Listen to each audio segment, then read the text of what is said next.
Mysteries await just a page away. Ready to dive in? Welcome to The Book Reader, where stories unfold one enchanting page at a time. Subscribe now and... Ice Station Zebra. Alistair McLean. Chapter 9.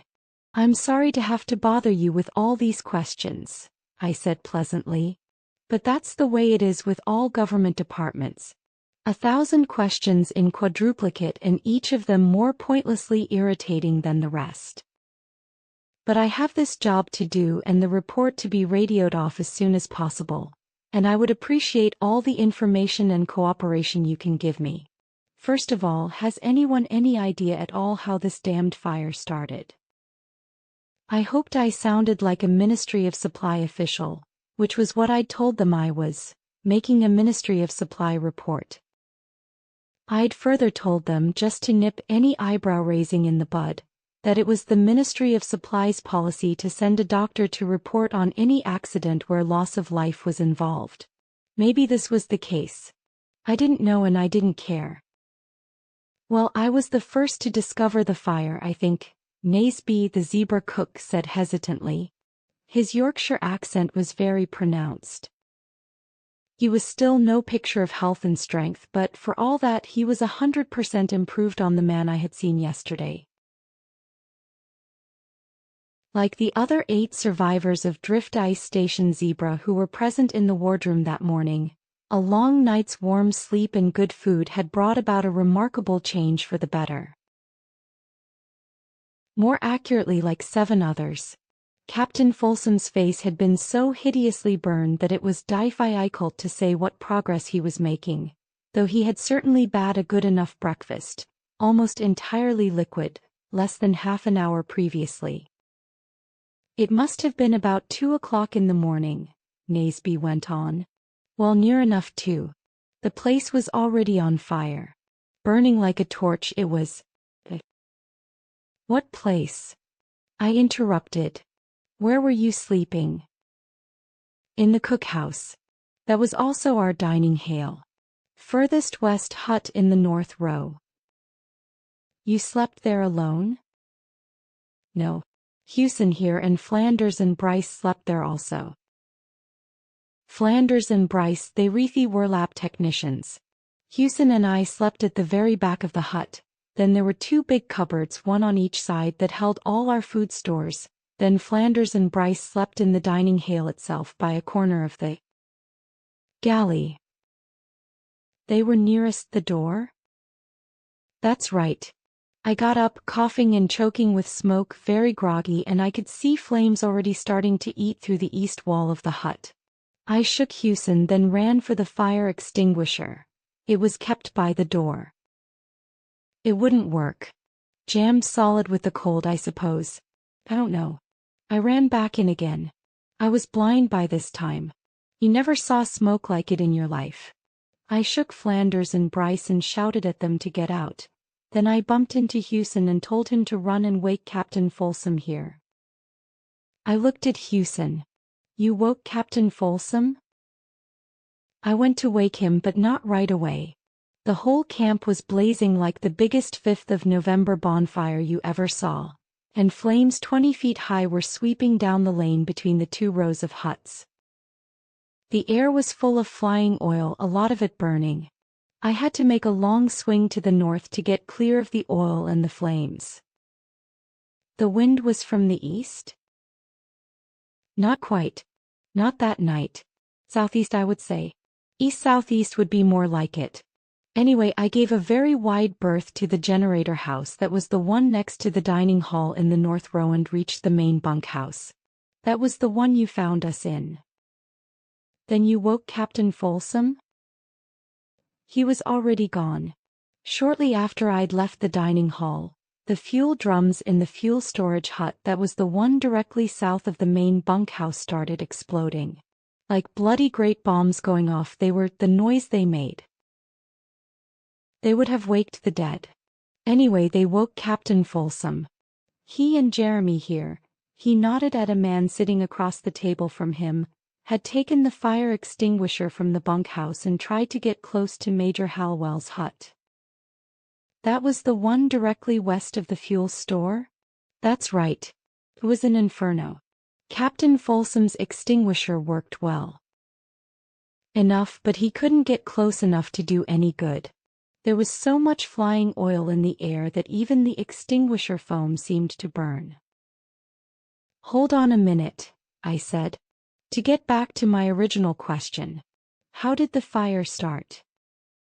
"We've discussed that 100 times among ourselves," Dr. Jolly said wearily. "The truth is, old boy, we haven't a clue. We know where it started, all right. Match the huts destroyed against the wind direction that night, and it could only have been in the fuel store. But how? It's anybody's guess. I don't see that it matters a great deal now." "I disagree. It matters very much. If we could find out how it started, we might prevent another such tragedy later on. That's why I'm here.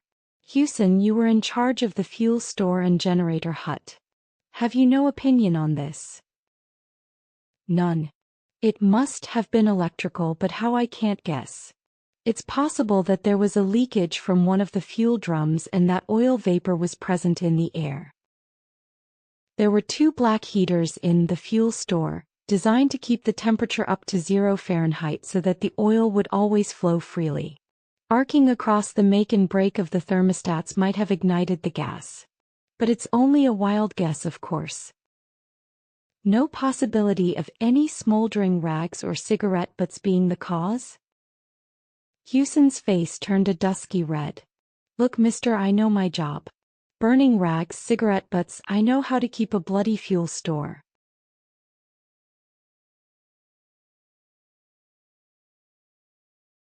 "Keep your shirt on," I interrupted. "No offense. I'm only doing my job." I turned back to Naseby. "After you'd sent Houston to rouse Captain Folsom, what then?" "I ran across to the radio room. That's the hut due south of the cookhouse and west of Major Hallwell's." "But those 2 lab technicians, Flanders and Bryce, wasn't it? Surely you made sure they were awake and out of it before you left the dining hall?" "God help me, I didn't." Naseby stared down at the deck, his shoulders hunched, his face bleak. "They're dead. It's my fault they're dead. But you don't know what."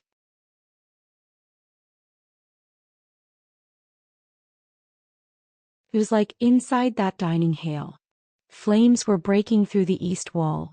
The place was full of choking smoke and oil. I couldn't see, I could hardly breathe. I shook them both and shouted at them to get out. I shook them hard, and I certainly shouted loud enough. "I can bear him out on that," Houston said quietly. "I was right beside him at the time." "I didn't wait," Naseby went on. "I wasn't thinking of saving my own skin. I thought Flanders and Bryce were all right and that they would be out the door on my heels. I wanted to warn the others. It wasn't until minutes later that I realized there was no sign of them. And then, well, then it was too late." "You ran across to the radio room. That's where you slept, Kinnaird, wasn't it?" "That's where I slept, yes." His mouth twisted. "Me and my mate Grant, the boy that died yesterday. And Dr. Jolly slept in the partitioned-off east end of the hut. That's where he had his surgery and the little cubby hole where he carried out his tests on ice samples." "So your end would have started to go on fire first?" I said to Jolly. "Must have done," he agreed. "Quite frankly, old chap, my recollection of the whole thing is just like a dream, a nightmare, rather. I was almost asphyxiated in my sleep, I think. First thing I remember was young Grant bending over me, shaking me and shouting. Can't recall what he was shouting, but it must have been that the hut was on fire. I don't know what I said or did, probably nothing, for the next thing I clearly remember was being hit on both sides of the face, and not too gently either. But by Jove, it worked. I got to my feet and he dragged me out of my office into the radio room. I owe my life to young Grant. I'd just enough sense left to grab the emergency medical kit that I always kept packed. What woke Grant? Naseby here woke him, Kinnaird said. He woke us both, shouting and hammering on the door.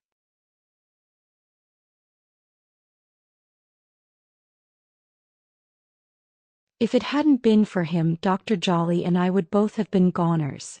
The air inside that place was like poison gas, and I'm sure if Naseby hadn't shouted on us, we would never have woken up. I told Grant to wake the doctor while I tried to get the outside door open. It was locked. The damn thing was jammed. That was nothing unusual at night. During the day, when the heaters were going full blast to keep the huts at a decent working temperature, the ice around the doors tended to melt. At night, when we got into our sleeping bags, we turned our heaters down, and the melted ice froze hard around the door openings, sealing it solid. That happened most nights in most of the huts, usually had to break our way out in the morning. But I can tell you that I didn't take too long to burst it open that night. And then I ran out, Kinnaird said. I couldn't see a thing for black smoke and flying oil. I ran maybe 20 yards to the south to get some idea of what was happening. The whole camp seemed to be on fire. When you're woken up like that at 2 in the morning, half blinded, half asleep and groggy with fumes, your mind isn't at its best, but thank God I'd enough left of my mind to realize that an SOS radio message was the one thing that was going to save our lives. So I went back inside the radio hut. We all owe our lives to Kinnaird.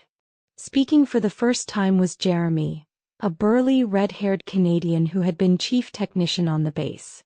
And if I'd been a bit quicker with my hands, we'd all have been dead. Oh, for Christ's sake, mate, shut up, Kinnaird growled.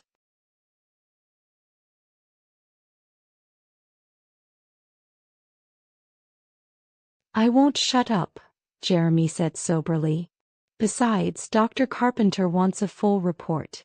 I was the first out of the main bunkhouse after Captain Folsom.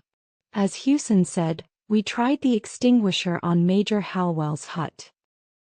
It was hopeless from the beginning, but we had to do it after all. We knew there were 4 men trapped in there. But like I say, it was a waste of time. Captain Folsom shouted that he was going to get another extinguisher and told me to see how things were in the radio room. The place was ablaze from end to end. As I came around as close as I could to the door at the west, and I saw Naseby here bending over Dr. Jolly, who'd keeled over as soon as he had come out into the fresh air. He shouted to me to give him a hand to drag Dr. Jolly clear, and I was just about to when Kinnaird came running up. I saw that he was heading straight for the door of the radio room. He smiled without humor. I thought he had gone off his rocker. I jumped in front of him to stop him. He shouted at me to get out of the way. I told him not to be crazy, and he yelled you had to yell to make yourself heard above the roar of the flames, that he had to get the portable radio out, that all the oil was gone, and the generator and the cookhouse with all the food were burning up. He knocked me down, and the next thing I saw was him disappearing through that door. Smoke and flames were pouring through the doorway. I don't know how he ever got out alive. Was that how you got your face and hands so badly burned? Commander Swanson asked quietly. He was standing in a far corner of the wardroom, having taken no part in the discussion up till now but missing nothing all the same. That was why I had asked him to be present. Just because he was a man who missed nothing. I guess so, sir. That should earn you a trip to Buckingham Palace, Swanson murmured. The hell with Buckingham Palace, Kinnaird said violently. How about my mate, How about young Jimmy Grant? Can he make the trip to Buckingham Palace? Not now, he can't, the poor bastard. Do you know what he was doing? He was still inside the radio room when I went back in, sitting at the main transmitter, sending out an SS on our regular frequency. His clothes were on fire.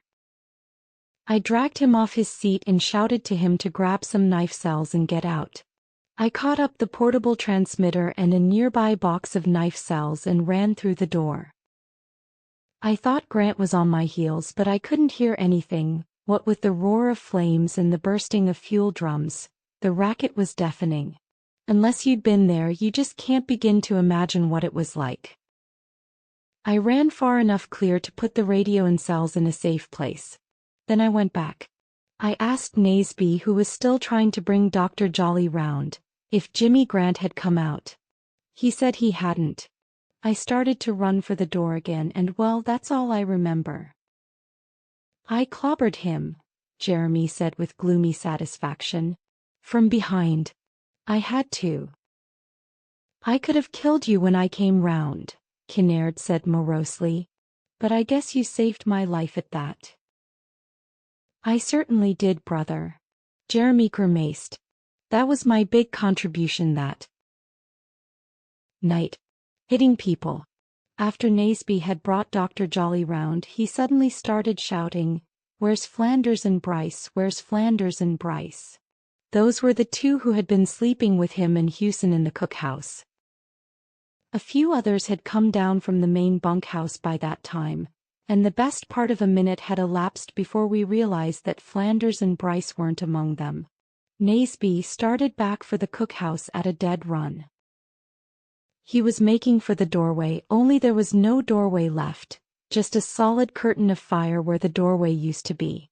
I swung at him as he passed, and he fell and hit his head on the ice. He looked at Naseby. "Sorry again, Johnny, but you were quite crazy at the moment." Naseby rubbed his jaw and grinned wearily. "I can still feel it. And God knows you were right." Then Captain Folsom arrived along with Dick Foster, who also slept in the main bunkhouse, Jeremy went on. Captain Folsom said he'd tried every other extinguisher on the base and that all of them were frozen solid. He'd heard about Grant being trapped inside the radio room, and he and Foster were carrying a blanket apiece, soaked with water. I tried to stop them, but Captain Folsom ordered me to stand aside. Jeremy smiled faintly. When Captain Folsom orders people to stand aside, well, they do just that.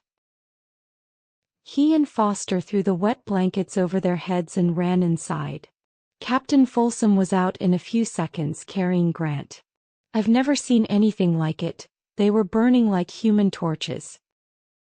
I don't know what happened to Foster, but he never came out. By that time the roofs of both Major Hallowell's hut and the cookhouse had fallen in. Nobody could get anywhere near either of those buildings. Besides, it was far too late by then.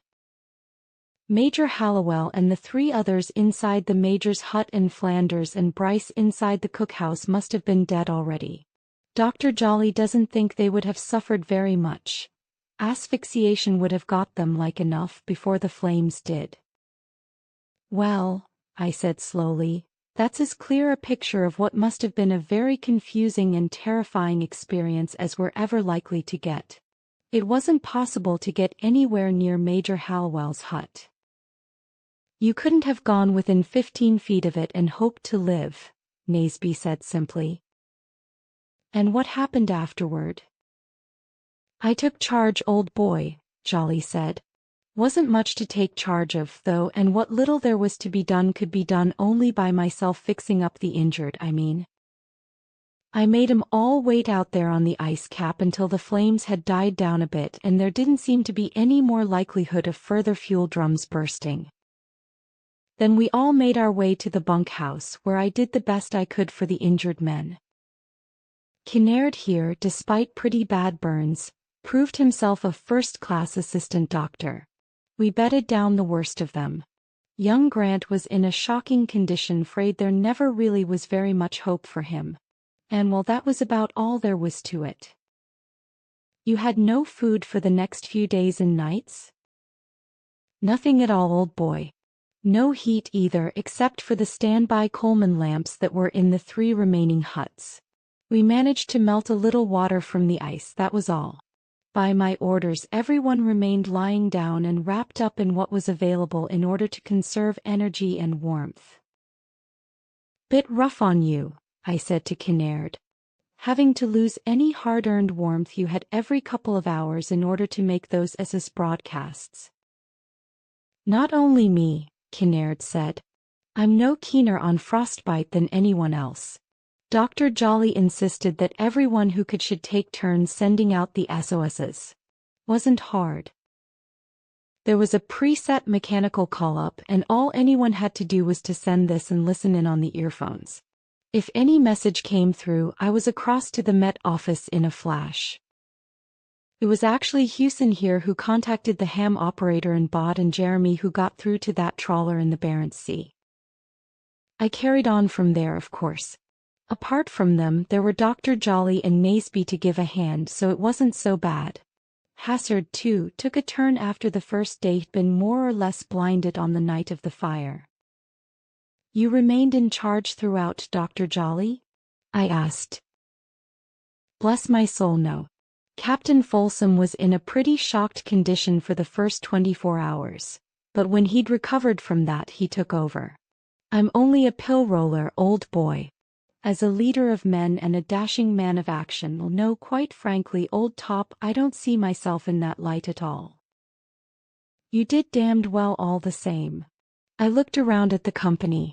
That most of you won't be scarred for life is due entirely to the quick and highly efficient treatment Dr. Jolly gave you under almost impossible circumstances. Well, that's all. Must be a pretty painful experience for all of you having to relive that night again. I can't see that we can ever hope to find out how the fire started, just one of those chance-in-a-million accidents, what the insurance companies call an act of God. I'm certain, Houston, that no shadow of negligence attaches to you and that your theory on the outbreak of the fire is probably correct. Anyway, although we've paid a hellishly high cost, we've learned a lesson. Never again to cite a main fuel store within 100 yards of the camp. The meeting broke up. Jolly bustled off to the sick bay, not quite managing to conceal his relish at being the only medical officer aboard who wasn't hors de combat. He had a busy couple of hours ahead of him, changing bandages on Burns, checking Benson, x-raying Zabrinsky's broken ankle and resetting the plaster. I went to my cabin, unlocked my case, took out a small wallet, relocked my case and went to Swanson's cabin. I noticed that he wasn't smiling quite so often now as when I'd first met him in Scotland. He looked up as I came in answer to his call and said without preamble, "If those two men still out in the camp are in any way fit to be moved, I want them both aboard at once. The sooner we're back in Scotland and have some law in on this, the happier I'll be. I warned you that this investigation of yours would turn up nothing. Lord knows how short a time it will be before someone else gets it. For God's sake, Carpenter, we have a murderer running loose." 3 things, I said. Nobody's going to get it anymore, that's almost for certain.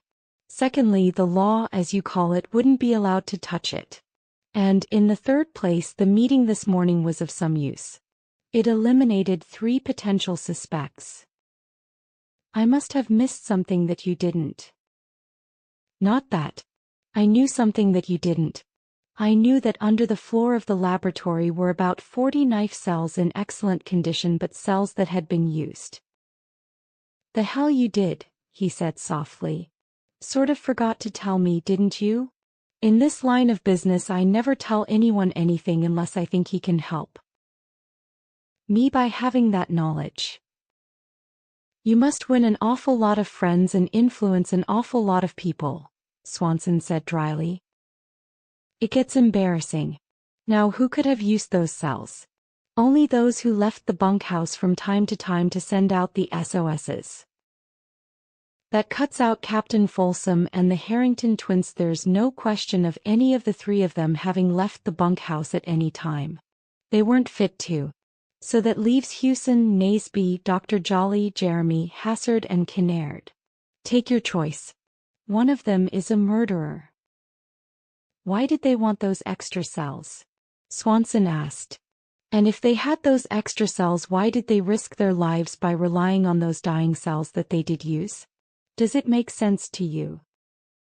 There's sense in everything, I said. If you want evasion, Carpenter has it. I brought out my wallet, spread cards before him. He picked them up, studied them and returned them to my wallet. So now we have it, he said calmly. Took you quite a while to get around to it, didn't it? The truth, I mean. Officer of M.I.6. Counterespionage. Government agent. Well, I won't make any song and dance about it, Carpenter. I've known since yesterday what you must be. You couldn't be anything else. He looked at me in calm speculation. You guys never disclose your identity unless you have to. He left the logical question unspoken. 3 reasons why I'm telling you. You're entitled to some measure of my confidence. I want you on my side. And because of what I'm about to tell you, you'd have known anyway. Have you ever heard of the Perkin-Elmer Roti satellite missile tracker camera? Quite a mouthful, he murmured. No. Heard of SAMOS? SAMOS 3. Satellite and Missile Observation System? He nodded. I have. And what conceivable connection could that have with a ruthless killer running rampant on Drift Station Zebra? So I told him what connection it could have. A connection that was not only conceivable, not only possible, not only probable, but absolutely certain. Swanson listened very carefully, very attentively, not interrupting even once, and at the end of it he leaned back in his chair and nodded. You have the right answer, no doubt about that. The question is who? I just can't wait to see this bastard under armed guard. You'd clap him in irons straight away? Good God. He stared at me. Wouldn't you? I don't know. Yes, I do. I'd leave him be. I think our friend is just a link in a very long chain, and if we give him enough rope he'll not only hang himself, he'll lead us to the other members of the chain. Besides, I'm not all that sure that there is only one murderer. Killers have been known to have accomplices before now, Commander. 2 of them? You think there may be 2 killers aboard my ship? He pursed his lips and squeezed his chin with a thoughtful hand, Swanson's nearest permissible approach to a state of violent agitation. Then he shook his head definitely. There may only be one. If that was so and I knew who he was, I'd arrest him at once. Don't forget, Carpenter, we've hundreds of miles to go under the ice before we're out into the open sea. We can't watch all 6 of them all the time, and there are 101 things that a man with even only a little knowledge of submarines could do that would put us all in mortal danger. Things that wouldn't matter were we clear of the ice. Things that would be fatal under it. Aren't you rather overlooking the fact that if the killer did us in, he'd also be doing himself in? I don't necessarily share your belief in his sanity. All killers are a little crazy. No matter how excellent their reasons for killing, the very fact that they do kill makes them abnormal. You can't judge them by normal standards. He was only half right, but unfortunately that half might apply in this case. Most murderers kill in a state of extreme emotional once-in-a-lifetime stress and never kill again. But our friend in this case had every appearance of being a stranger to emotional stress of any kind, and besides he'd killed a great deal more than once. Well, I said doubtfully, perhaps. Yes, I think I do agree with you. I refrained from specifying our common ground for agreement. Who's your candidate for the high jump, Commander? I'm damned if I know. I listened to every word that was said this morning. I watched the face of each man who spoke and the faces of the ones who weren't speaking. I haven't stopped thinking about it since, and I'm still damned if I have a clue. How about Kinnaird? He's the obvious suspect, isn't he? But only because he's a skilled radio operator. I could train a man in a couple of days to send and receive in Morse. Slow, clumsy, he wouldn't know a thing about the instrument he was using, but he could still do it. Any of them may easily have been competent enough to operate a radio. The fact that Kinnaird is a skilled operator may even be a point in his favor. Knife cells were removed from the radio cabin and taken to the laboratory, Swanson pointed out. Kinnaird had the easiest access to them. Apart from Dr. Jolly, who had his office and sleeping quarters in the same hut. So that would point a finger at Kinnaird or Jolly? Well, wouldn't it? Certainly. Especially if you will agree that the presence of those tinned foods under the lab floor also points a finger at Hewson and Naseby, both of whom slept in the cookhouse where the food was stored, and that the presence of the radiosonde balloon and the hydrogen in the lab also points a finger at Jeremy and Hassard, one a Met officer and the other a technician who would have had the easiest access to those items.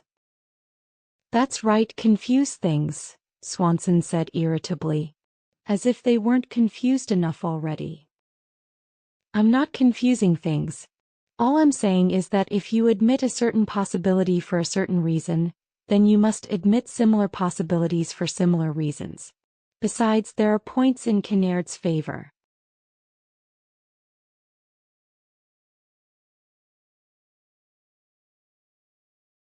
He risked his life to go back into the radio room to bring out the portable transmitter. He risked almost certain suicide when he tried to go in the second time to bring out his assistant, Grant, and probably would have died if Jeremy hadn't clobbered him. What happened to that man Foster who went in there immediately afterward with a wet blanket over his head? He never came out. Again, would Kinnaird have mentioned the Nile cells if he had any guilt complex about them? But he did.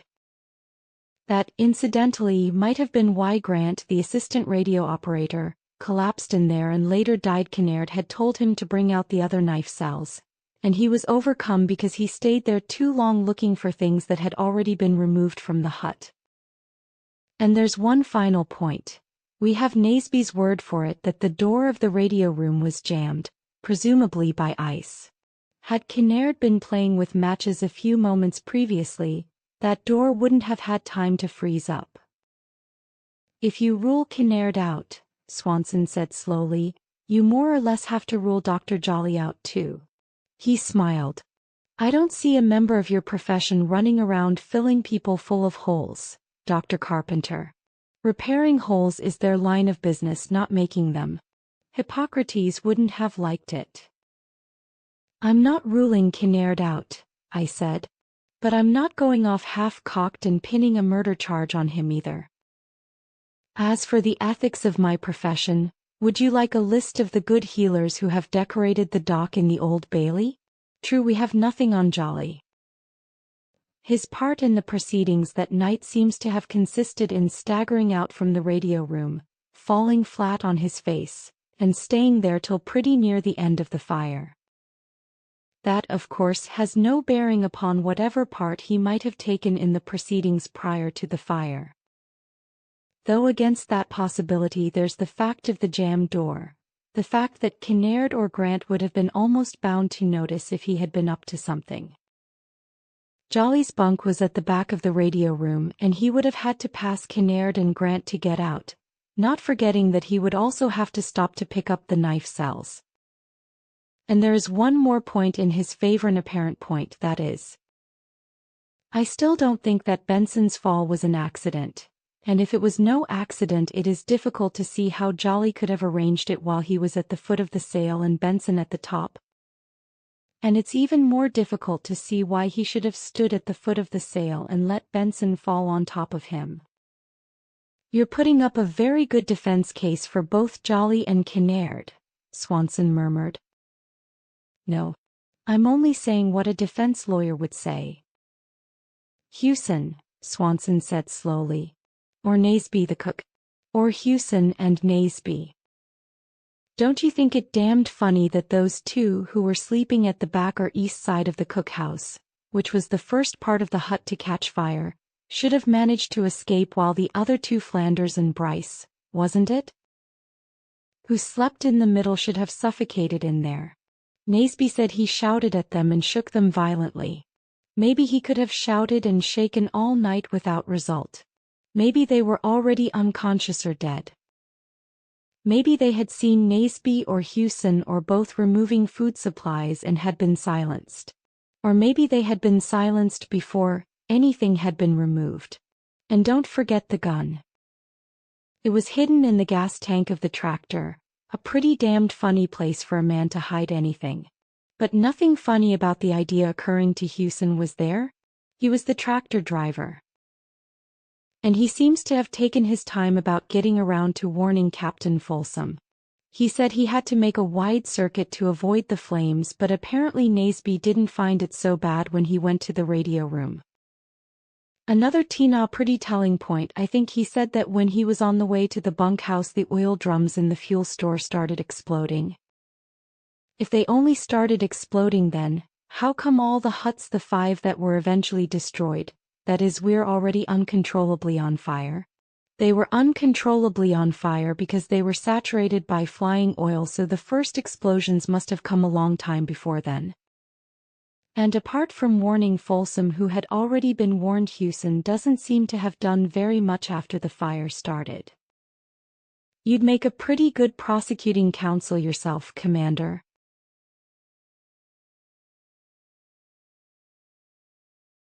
But wouldn't you think there's just too much superficially against Hewson? That a clever man wouldn't have allowed so much superficial evidence to accumulate against him? You would have thought that at least he would have indulged in a little firefighting heroics to call attention to himself. No. You're overlooking the fact that he would never have had reason to expect that there would be any investigation into the causes of the fire.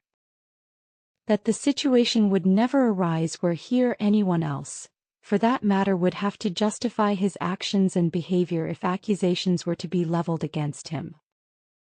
I've said it before and I say it again. People like that never take a chance. They always act on the assumption that they may be found out. How could they be found out? Swanson protested. How could they possibly expect to have suspicion aroused? You don't think it possible that they suspect we're on to them? No, I don't. That wasn't what you were saying last night after that hatch fell on me, I pointed out. You said it was obvious that someone was on to me. Thank God all I have to do is the nice, uncomplicated job of running a nuclear submarine, Swanson said heavily. The truth is, I don't know what to think anymore. How about this cook fellow Naseby? You think he was in cahoots with Hewson? If we accept the premise that the men in the cookhouse who were not in on this business had to be silenced, and Naseby wasn't, then he must have been, mustn't he? But damn it, how about his attempt to rescue Flanders and Bryce? May just have been a calculated risk. He saw how Jeremy flattened Kinnaird when he tried to go back into the radio room a second time, and perhaps calculated that Jeremy would oblige again if he tried a similar but fake rescue act. Maybe Kinnaird's second attempt was also fake, Swanson said. After all, Jeremy had already tried to stop him once. Maybe it was, I agreed. But Naseby, if he's your man, why should he have said that the radio room door was jammed with ice and that he had to burst it open? That gives Kinnaird and Jolly an out, and a murderer wouldn't do anything to put any other potential suspect in the clear. It's hopeless, Swanson said calmly. I say let's put the whole damned crowd of them under lock and key. That would be clever, I said. Yes, let's do just that. That way we'll never find out who the murderer is. Anyway, before you start giving up, remember it's even more complicated than that. Remember you're passing up the 2 most obvious suspects of all, Jeremy and Hassard, to tough, intelligent birds who, if they were the killers, were clever enough to see that nothing pointed the finger against them. Unless, of course, there might have been something about Flanders and Bryce that Jeremy didn't want anyone to see, so he stopped Naseby from going back into the cookhouse. Or not. Swanson almost glared at me. Watching his submarine plummeting out of control beyond the 1,000 feet mark was something that rated, maybe the lift of an eyebrow. But this was something else again. He said, "Very well then, we'll let the killer run loose and wreck the Dolphin at his leisure." I must have very considerable confidence in you, Dr. Carpenter. I feel sure my confidence will not be misplaced. Tell me one last thing. I assume you are a highly skilled investigator. But I was puzzled by one omission in your questioning. A vital question, I should have thought. Who suggested moving the corpses into the lab, knowing that by doing so he would be making his hiding place for the cached material 100% foolproof? I apologize. He smiled faintly. You had your reasons, of course. Of course. You're not sure whether or not the killer is on to the fact that we are on to him. I'm sure. I know he's not. But had I asked that question, he'd have known immediately that there could be only one reason for my asking it. Then he would have known I was on to him. Anyway, it's my guess that Captain Folsom gave the order, but the original suggestion, carefully camouflaged so that Folsom may no longer be able to pin it down, would have come from another quarter. Had it been a few months earlier with the summer Arctic sun riding in the sky, it would have been a brilliant day. As it was, there was no sun, not in that latitude and so late in the year. But for all that, the weather was about as perfect as it was possible for it to be. 36 hours, the time that had elapsed since Hansen and I had made that savage trip back to the Dolphin, had brought about a change that seemed pretty close to miraculous. The knifing east wind had died completely. That flying sea of ice spicules was no more. The temperature had risen at least 20 degrees, and the visibility was as perfect as visibility on the winter ice pack ever is. Swanson, sharing Benson's viewpoint on the crew's over-sedentary mode of existence and taking advantage of the fine weather, had advised everyone not engaged in actual watchkeeping to take advantage of the opportunity offered to stretch their legs in the fresh air. It said much for Swanson's powers of persuasion that by 11 that morning the Dolphin was practically deserted, and of course the crew, to whom Drift Ice Station Zebra was only so many words, were understandably curious to see the place, even the shell of the place, that had brought them to the top of the world. I took my place at the end of the small line being treated by Dr. Jolly. It was close to noon before he got around to me. He was making light of his own burns and frostbite and was in tremendous form, bustling happily about the sick bay as if it had been his own private domain for years. Well, I said, the pill-rolling competition wasn't so fierce after all, was it? I'm damned glad there was a third doctor around. How are things on the medical front? Coming along not too badly, old boy, he said cheerfully. Benson's picking up very nicely. Pulse, respiration, blood pressure close to normal, level of unconsciousness very slight now, I should say. Captain Folsom's still in considerable pain, but no actual danger, of course. The rest have improved 100%. Little thanks to the medical fraternity. Excellent food, warm beds, and the knowledge that they're safe have done them more good than anything we could ever do. Anyway, it's done me a lot of good, by Jove. And them, I agreed. All your friends except Folsom and the Harrington twins have followed most of the crew onto the ice, and I'll wager that if you had suggested to them 48 hours ago that they'd willingly go out there again in so short a time, they'd have called for a straitjacket. The physical and mental recuperative power of Homo sapiens, Jolly said jovially. Beyond belief at times, old lad, beyond belief. Now let's have a look at that broken wing of yours. So he had a look, and because I was a colleague and therefore inured to human suffering, he didn't spend any too much time in mollycoddling me, but by hanging on to the arm of my chair and the shreds of my professional pride, I kept the roof from falling in on me. When he was finished he said, well, that's the lot except for Brownell and Bolton, the two lads out on the ice. I'll come with you, I said. Commander Swanson is waiting pretty anxiously to hear what we have to say. He wants to get away from here as soon as possible. Me too, Jolly said fervently. But what's the commander so anxious about? Ice. You never know the hour or minute it starts to close in. Want to spend the next year or two up here? Jolly grinned, thought it over for a moment, then stopped grinning. He said apprehensively, how long are we going to be under this damned ice? Before we reach the open sea, I mean. 24 hours, Swanson says. Don't look so worried, Jolly. Believe me, it's far safer under this stuff than among it. With a very unconvinced look on his face, Jolly picked up his medical kit and led the way from the sick bay. Swanson was waiting for us in the control room. We climbed up the hatches, dropped down over the side and walked over to the drift station. Most of the crew had already made their way out there. We passed numbers of them on the way back. Most of them looked grim or sick or both and didn't even glance up as we passed. I didn't have to guess why they looked as they did. They'd been opening doors that they should have left closed. With the sharp rise in outside temperature and the effect of the big electric heaters having been burning there for 24 hours, the bunkhouse hut was now, if anything, overheated, with the last traces of ice long vanished from walls and ceiling.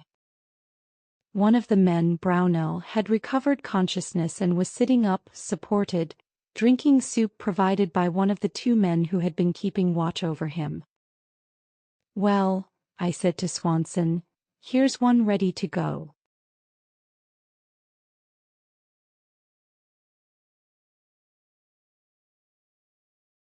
"No doubt about that," Jolly said briskly. He bent over the other Fulton for some seconds, then straightened and shook his head. "A very sick man, Commander, very sick. I wouldn't care to take the responsibility of moving him." "I might be forced to take the responsibility myself," Swanson said bluntly. "Let's have another opinion on this." His tone and words, I thought, could have been more diplomatic and conciliatory, but if there were a couple of murderers aboard the Dolphin, there was a 33.33% chance that Jolly was one of them, and Swanson wasn't forgetting it for a moment. I gave Jolly an apologetic half-shrug, bent over Bolton, and examined him as best I could with only one hand available for the task. I straightened and said, "Jolly's right. He's pretty sick. But I think he might just stand the transfer to the ship." "Might just" is not quite the normally accepted basis for deciding the treatment of a patient, Jolly objected. "I know it's not. But the circumstances are hardly normal either." "I'll take the responsibility," Swanson said. "Dr. Jolly, I'd be most grateful if you would supervise the transport of those two men back to the ship. I'll let you have as many men as you want right away." Jolly protested some more, then gave in with good grace.